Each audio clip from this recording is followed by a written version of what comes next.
આજે હું તમારી જોડે સાબુદાણા વડાની રેસીપી શેર કરી રહી છું, એ બી એકદમ ક્રિસ્પી. જો તમે આવાજ સાંભળી શકો છો કેટલા ક્રિસ્પી છે, અને તળ્યા પછી પણ 2 કલાક સુધી આવા જ ક્રિસ્પી રહેશે.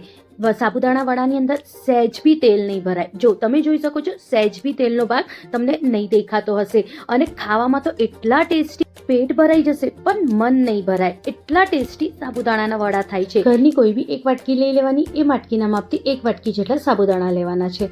હવે એને 3 થી 4 પાણીથી સરસ રીતે વોશ કરવાનું. વોશ કર્યા પછી જે વાટકીથી સાબુદાણા લીધા હતા એ જ વાટકી જેટલું આપણે પાણી નાખીને એને 2 કલાક માટે પલાળીને સાઈડમાં મૂકી દેવાનું છે.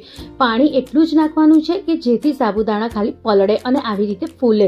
બહુ પાણી હશે તો સાબુદાણા પોચા થઈ જાય છે, એટલે આપણે વડા બનાવવા માટે સાબુદાણા પોચા નથી જોતા. હવે મેં અહીંયા 3 બટેકા લીધા છે. બટેકા આપણે કઈ રીતે બાફવાના અને કઈ રીતે આપણે આની અંદર યુઝ કરવાના એની ફૂલ ડિટેલ મેં રિલેટેડ વિડીયોમાં આપેલી છે, જરૂરથી જોજો. હવે બટેકાને પણ આપણે છીણીને લઈ લઈશું. મેં અડધી વાટકી જેટલી સિંગ લીધી છે. સિંગને પણ પહેલાં આપણે શેકી લેવાનું, પછી ક્રશ કરવાનું. જીરું એડ કરવાનું છે, 1 ચમચી જેટલું અમચૂર પાવડર, લીંબુની જગ્યાએ અમચૂરનો જ ઉપયોગ કરવાનો. મીઠું સ્વાદ મુજબ એડ કરવાનું, કાળા મરી નાખવાના, તીખાસ પ્રમાણે આપણે લીલા મરચાં નાખવાના, થોડી આપણે આદુની પેસ્ટ નાખવાની.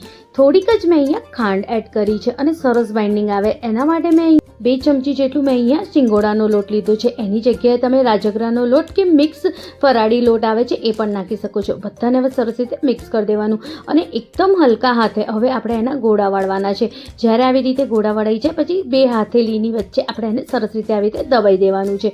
એક બી કે જે એની ધારો છે એ ખુલ્લી ના રહેવી જોઈએ. અગર ખુલ્લી રહેશે તો જે સાબુદાણાના વડા છે એ તેલમાં ફાટી જાય છે, એટલે આપણે ખાસ ધ્યાન રાખવાનું કે ધારો આપણે એકદમ સરસ રીતે પેક કરી દઈએ. હવે એને એકદમ સહેજ તેલ ગરમ થાય પછી આવી રીતે આપણે એને તળવા મૂકવાનું છે. જો કંઈક આવી રીતે ધીરે ધીરે તેલ જ્યારે ગરમ થશે તે આવી રીતે બબલ્સ પણ થવા માંડશે. હવે આપણે એને મીડિયમ ટુ લો ફ્લેમ ઉપર જ તળવાનું છે, અને એક બાજુ જ્યારે સરસ રીતે તળાઈ જાય અને ગુલાબી કલર થઈ જાય પછી જ આપણે એને પલટવાનું છે. જો અને આવી રીતે ઉલટ પુલટ કરીને આપણે એકદમ ક્રિસ્પી ગુલાબી થાય ત્યાં સુધી એને તળવાના છે.